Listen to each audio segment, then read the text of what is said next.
Bowtie Barbecue has always been a work of passion. It takes time, skill, and a blend of perfect temperature, wood, smoke, and meats. We just took it up a notch. Taste the passion. Bowtie Barbecue, 6724 Waters Avenue, Savannah.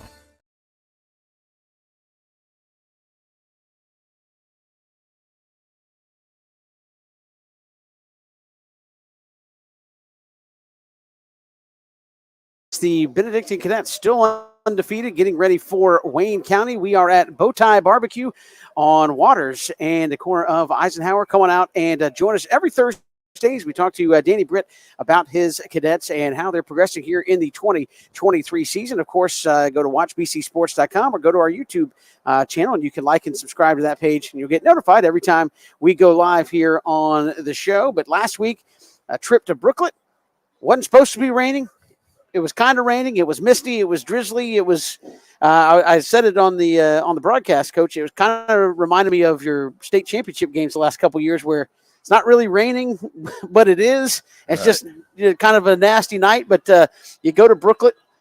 Talk about the conditions of play, and again, it was one of those where you knew they were going to try to hold it anyway, and then it's kind of just wet enough and slick enough. Kind of your thoughts down there on the field. Yeah, definitely. It affected us a little bit. It wasn't extreme by any means, but something that can affect the game a little bit, can affect, running the offense. I think probably more than the rain, what Coach kept doing, he was calling timeouts and arguing with officials, and they were holding the ball, they were running the quarterback over, and it just really chops it up. So it's hard to get a rhythm going, certainly on offense where you're flowing and, it's really kind of hard to do. And I mean, I get it. That's what they're playing, and that's what they were doing. And then, the field was in pretty good shape. I will have to say that it wasn't muddy or anything. You could move well on the field. So, that's part of it. That's part of the game of football. Is you're playing outside, you're playing in conditions, and you got to be able to deal with it. I give them a lot of credit in terms of their offensive scheme. Obviously, their plan was to play keep away, and do that from go back to the beginning of the game, and you said it time and time again. Say, hey, we're going to get everybody's best shot because there's nothing for a lot of these teams to lose playing us. They're not favored to win. People don't think they're going to win, so they'll go deep in the bag. Onside kick right out of the gate. How did that kind of – were you obviously expecting that maybe, or just – you don't see a lot of teams do that right out of the gate. I don't know that I was expecting it at that time, but we had talked about it. We have worked on it a good bit because, again, people are doing that. People are, onside kicking us, going for it on fourth down, running fake punt from your 25, right. All of the things. So we had talked about it and worked on it. And actually, Trammell, who was the center of our return team, did a good job of seeing it and going. He just didn't secure the ball. He hit him in the hands, and he was going to bring it in and didn't secure it, and they were able to get the ball. And we were able to stop them right there. But it was good momentum for them to start the game. As you said, I think in their first, I want to say 3 or 4 possessions, they onside kick twice on you and a fake punt. As you said, kind of situationally, you wouldn't expect, hey, you're underdog on the road. Let's try a fake punt deep in our own territory. And it really set up their only score of the night. Yeah, definitely. Other than that, we held them to 82 yards of offense. The fake punt, which, again, we had talked about it, and Coach Myros, one of my coaches, had come up to me earlier in the week because I handle the special teams and I do the PBR unit, which punt, block, and return unit. And I had designed up some stuff. I thought we could block a punt. And he said, hey, I've seen a fake, and this is what they're doing because they would delay at the up back position. And I said, if they're going to fake it, you cross the 50 or whatever, I'll play defense. And, they're on their 25, and it was third or fourth and, like 11 or something. So I'm like, I get it. Kudos to them. They're giving their shot. And I turned for a long ways, and they – next play, they run the ball, fumble. Their offensive lineman picks it up and really does a good job of running the ball. Maybe he needs to be a running back, getting it down inside the 5. And again, that was their only score of the ball game, Coach. I thought defensively we had Cam Cody, our player of the game. I know Arian Guyton had a great game as well. And I thought the front 3, if you're going to play a split veer team or option team or a wishbone team, I'm sure the number one goal is be disruptive at the line of scrimmage. And you guys were totally disruptive. I thought all night long. I don't think they had an answer for much of your guys up front defensively. I think the front seven played an incredible game, did a really good job. Really across the board, we did. Being disciplined, but also, like you said, being disruptive up front on the D lineman, Arion, Jeremiah Tank Thomas, and Cam Cody just really had a good game. Jeremiah didn't have as many numbers, but he was getting double teamed a lot. They continuously took the dive, and Arion had 6 tackles for loss just simply by playing his role and taking a dive, and did a good job with that. And then I thought the linebackers did a good job of scraping from dive to quarterback, and of course when needed we got to the pitch. And I really felt, from my standpoint, in the stands watching you play defense, after that fake, obviously, but outside of that, the rest of the game, I really felt like this team is not going to score on you. They just don't have the offense to get past what you guys were doing defensively. And it obviously probably changes the way you coach when you have that much confidence in what you're able to do. Definitely. We felt like, they weren't going to really score anymore unless it just was some sort of a freak thing, So we felt pretty confident in that. And we were kind of, played, I guess, a little more conservatively, but we still were throwing the ball, and we got it. There's some situation where we got to make some plays, and should have had more points on the board, but felt pretty good about what we were doing. Yeah, offensively, 28-7. You put 28 up. I think I talked to you after the game and said you won by 3 touchdowns and left a lot of points out there in the ball game. How did you kind of, when you reviewed the tape, kind of look at your offense and see how you guys perform? Yeah, like always, it's never as good as it seems, as bad as it seems. We were real frustrated after the game, and honestly, not me as much. I was talking to the guys. I'm like, gosh, I feel like everybody looks like their puppy died, because they just we didn't score the points. Luke made 2 really good throws. Don's got a catch. Just being honest and not trying to call him out on the radio, but that's just the way it was. We fumbled going into the end zone. Right at the end, can't do that, and of course we got to hit the field goals, and they were decently long field goals, but we've got to be able to get those points when we get a chance. And again, even late in the game, I know the last 4 or 5 minutes offensively, we're able to get several backups in, despite it not necessarily being 42-7 or anything like that. It was still a reasonably close game, but you were able to get some second unit guys in there and get some reps in a game that was relatively still close. Yeah, definitely, it was really good. Get Cannon in with the first offensive line and let him run the offense. We weren't going to throw it at that point, but he was able to do a good job, run some counters and do different things. DeBerry Green had a couple of really good runs, and he was the one that actually fumbled going into the end zone there, and who's been a player for us for years, but not necessarily a starter. So, got him, and then Houston Jackson had a really good game for us, and did start that game, but hadn't been a starter, and so it was some good situations. Coach, offensively, as the season has gone on, and you can correct me if I'm off base here, but it seems like in the last several years you've had Zaquan, or you've had a number of different guys that have been rightly or wrongly viewed as, hey, this is the guy. When we need to play, we're going to – this year it seems like there hasn't been one guy kind of separate himself as much as it's been 4 or 5 guys that can be called upon in their moment to make a play for you. Yeah, that's definitely true. I mean, there's different guys. I mean, in each game, it's been different. Sometimes it's Bryce Baker. Sometimes – I mean, Luke's always going to be involved offensively on that. Sometimes it's been Rayshawn, it's been LaDon, it's been whoever, and that's a part of a good team is having numbers to be able to do that. And we've tried, and yes, you're right. We've had Zaquan, you had Justin Thomas, you had those guys, but we've tried to be a team that you can't just focus in on one guy. You don't know who's getting the ball, and it could be a lot of different people, and it could be all over the field. So, I think that's good. And then, defensively, that we've been that way too, just have a number of guys that can go make plays. Offensively, again, talk about just when you've had those times where you just feel like you're out of sync a little bit. What has been something that you kind of found that kind of gets you out of it? Has it just been one play, or has it been what's kind of brought you out of that funk, so to speak? It hasn't been necessarily one play. A lot of times it's been going, okay, we've got to run the ball. Running Luke's good. Luke is the factor and all of that. And sometimes it's just say, hey, we need to get some momentum going. We need a couple of yards. Let's get Luke rolling and get get Luke on a carry somehow, and he starts rolling and starts feeling good and feeling himself a little bit. So, that's been probably the thing that would kind of break us from that. And again, you mentioned the special teams game, field goal wise. As you said, how do you feel like Connor's progressed? I know in the early part of the season, you said, hey, we're giving him 50-yard field goals. It's understandable. Right. Kind of got in a little rhythm there in the previous couple of games. And last week, as you said, just missed a few that maybe he's got to knock down. Definitely. We feel like we're going to change our philosophy a little bit and shorten that up and, give him some more makeable field goals here. And because he can definitely do it. And he can hit some long ones, and there may be a scenario, but we're going to kind of change our philosophy a little bit on how we're doing that. And then he's doing a great job, certainly in the punt game and the kickoff. I mean, he 6 out of 6 touchbacks last week, which is just incredible. Yeah, and again, he has done a good job in those aspects. And is it hard as a coach sometimes, I guess, to say just because he can doesn't mean maybe we should, because you got the leg to kick a 50. You said you've seen 60-yarders.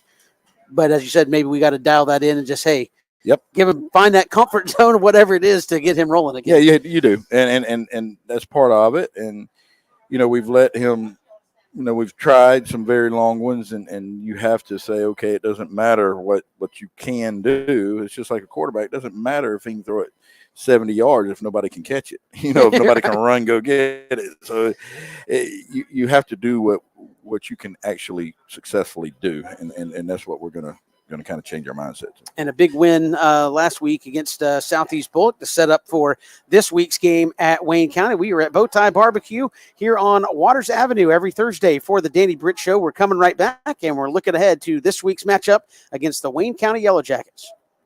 The honor, the heritage, the tradition of excellence. The home for Benedictine Cadets football is WatchBCSports.com. All the games, play-by-play, and in-depth analysis. Home of the Danny Britt Show. Be a part of the action as your Benedictine Cadets take the field in their quest for yet another championship.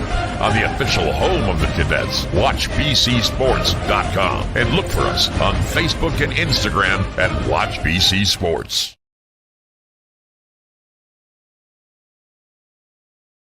Cadets go to Jessup to take on the Wayne County Yellow Jackets. Had the Jackets last week, the Yellow Jackets this week. Before we get into this week's scouting report, Coach Britt, let us know who we're brought to you by. The scouting report is sponsored by Abel's Iron On Moore & Associates. This segment is brought to you by Abel's Iron On Moore & Associates, a longtime sponsor of our show. I encourage you all to follow them on social media.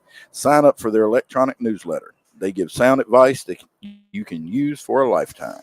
And tonight's game, before we get into the matchups, is a big one for you guys, not only because, once again, another one of those teams in region I think is still ranked in the state, and you guys go on the road, but a chance to have some region implications if you guys come out with a W on Friday night. Yeah, definitely. This is for the region championship. Make no bones about it. And we told the kids that, and we go win this. We win the region, and that's important. That's huge, and it's going to be a great night, I'm sure, in Jessup, Georgia, and they'll have a big crowd and be excited about it. And we're telling the kids, I said, you think about it, if you're Wayne County, you're not worried about what may happen in the playoffs. You're not worried about what happens, around Thanksgiving. You care about Friday night and being able to upset Benedictine, and that needs to be our focus on going and making sure that doesn't happen. And again, a big-time atmosphere in Jessup. They really love to come out and support that team when it comes to football, and Jabo Shaw has done a great job with that team. But it seems like, offensively, what you'll see from them, Coach, if you got a guy who can do it, you give him the ball, and that's what they're going to do with that big running back they have there. I believe maybe has an offer committed to South Carolina, right. And make no bones about it. They want to get it to him. Big running back getting downhill on you. Yeah, C.J. Fuller is that guy, and he is committed to South Carolina, and he's a 6 foot, 220-pound dude, that can really go and is really strong, and it all runs through him. They're gonna, they got 2 monster guards, I believe it's 6'2", 320, and 6'2", 300, 2 guards that they'll pull and just do a lot of different things with Fuller. And when they go to throw it, they're either faking it to him and trying to get it on play action to somebody else, or they're acting like they're throwing to somebody else and throwing the bubble or the screen to him. So he is what they do to win football games. Offensively, I know it sounds like they run through one player, but as far as a look, what are they showing you? It's going to be what a lot of people do now. It's a zone type look where they're going to have the fuller in the backfield and a sniffer in there, and then of course they'll go to some spread stuff and spread it out a little bit and do some different things with it. So they'll run your basic inside outside zone, and then they'll do a bunch of counters off of it. So defensively, attacking them, obviously, I would imagine once again starts with being disruptive up front for you guys. Definitely, we're going to have to be both disruptive and disciplined up front and play very well and get to Fuller and get him on the ground and fly to the ball. And one guy is going to be hard to bring him down, so we're going to have to make sure that we're getting everybody to the ball and getting things done. And again, with that said, do they lull you to sleep a little bit? I know you said you ran some tape and it was 14, 15 out of 20 plays he's getting the ball. Do they lull you asleep with that a little bit and try to find somebody you forget about? They will. They will definitely do that. And they'll, like I said, fake it to him and then try to hit somebody else. And let's be honest, over the past few weeks, seeing us play, I mean, if I'm playing us, I'm taking 5 shots just seeing if I can beat somebody deep because it's been people have had success with it. So I mean, they're no different. They see the film, they're gonna take those shots, and we just got to know it and defend it.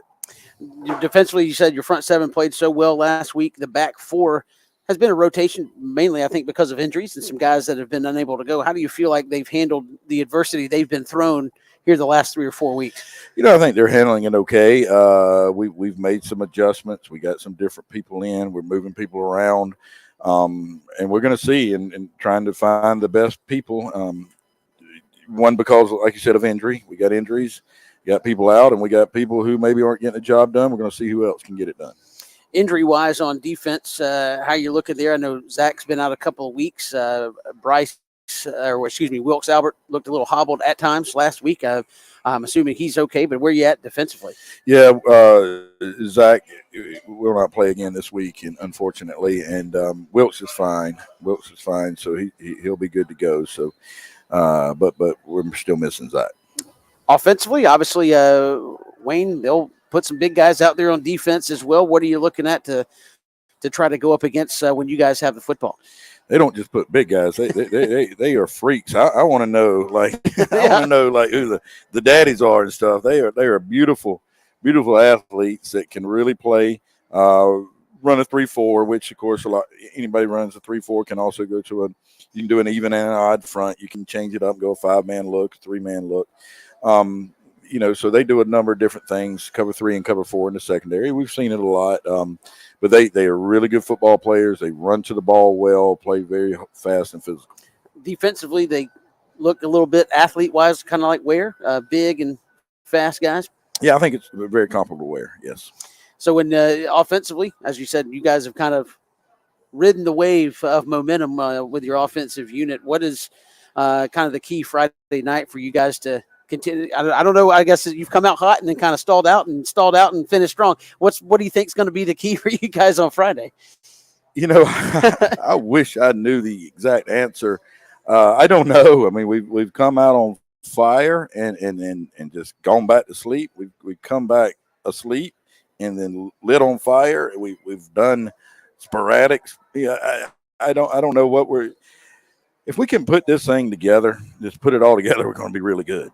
And offensively, we know that. We just kind of keep waiting for it to happen. I think, one, we just got to have people go make plays and things, happen. And again, the key is Luke Cromenhall.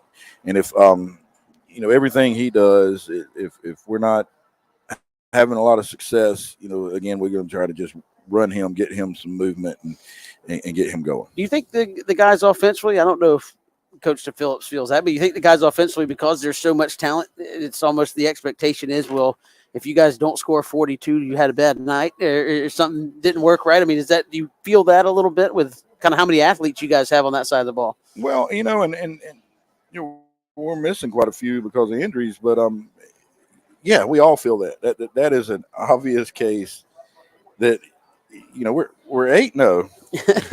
I'm not trying to say that to be like nitpicky. I know you're not. I'm just saying we all feel it. I have to talk about. I have to address it with the kids constantly because the entire year it has not been good enough. Maybe Chambers felt like it was good enough. Even Ware County, who we played 3 incredible quarters, all anybody could talk about was the first quarter where we went down 14-0. And, so that's all everybody's focused in on. And I have to keep reminding the kids, okay, we want to have that expectation to win. We want to feel that, but also enjoy it. Yeah. Enjoy it. Enjoy the win. I mean, I last week, again, I get it. We wish we'd have done offensively. Defensively, we played pretty, on point. Offensively, we played pretty well, just missed a few things. And everybody was just all upset about it after the game. And I was like, geez, guys, it's too hard to win a game to do this. But I understand your question, and I think you're right. It's just like they have these unbelievable goals, and I respect that they get upset. They care. They don't want to just be okay. They don't want to just find a way to win. They want to go out and be great, and that's what we talked about. But so, yeah, there's definitely that mindset, and I respect it, but we also have to balance it out a little bit. We're talking with Danny Britt here, the Danny Britt Show at Bowtie Barbecue on a Thursday afternoon. And, Coach, I want to give you a minute to talk about some guys here we are, Game 8, and I don't know if we've really talked a whole lot about these guys, and that's your 5 guys up front and kind of the job they've done for you this year offensively. And maybe it speaks to how consistent they've been that we haven't had to say a whole lot about them. But how do you feel about the job that those guys have done up front, blocking for you game in and game out? They've done a good job, and with what we do offensively, we don't usually leave backs in or anybody in to help them block. It's usually those 5 guys against the 5 guys rushing, sometimes 6 guys rushing, coming from the other side. So they've done a really good job with that, and then like we always do, and like we take pride in, we can convert real quick to a running team and pound it out and drive the ball. And so they've done a good job that. Right tackle Jacoby Ward has got offers from everybody. He's a junior and just 6'4", 330 guy that can really play. Talon Waddell is the senior on the team, and I think been the most consistent. Has been the most consistent lineman that we've had this year. Does a really good job. Can move, as our guards need to be able to do and block in space. Lawrence Rivers at center, who's done a really good job. Again, a junior from Blessed Sacrament that has just been around BC his entire life, would come to the camps, would be at basketball games. We'd be coaching a game, and, he's in 4th grade, and he'd just be standing on the sideline he'd grab a towel and just start helping. He's been around forever, and we love that kid. And he's undersized and just really strong in the weight room and does a great job for us.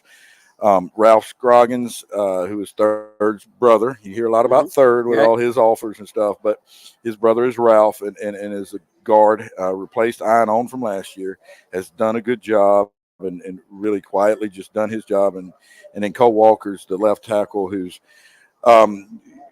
especially the past few games has really, really improved and done a good job. Had a rough game or two there earlier in the season, but has done a good job, and he also handles the long snapping stuff for us. So all very good players, all very good young men that do everything right in the way they're supposed to. I feel like there's been times where we watch the game, and as you said, it's empty backfield, and Luke's got all kinds of time back there. And they've kind of explained how difficult that is when it's 5-on-4, 5-on-5, and not one guy can miss an assignment or it's pandemonium. Yeah, it is. They have to very much work together, and that's why.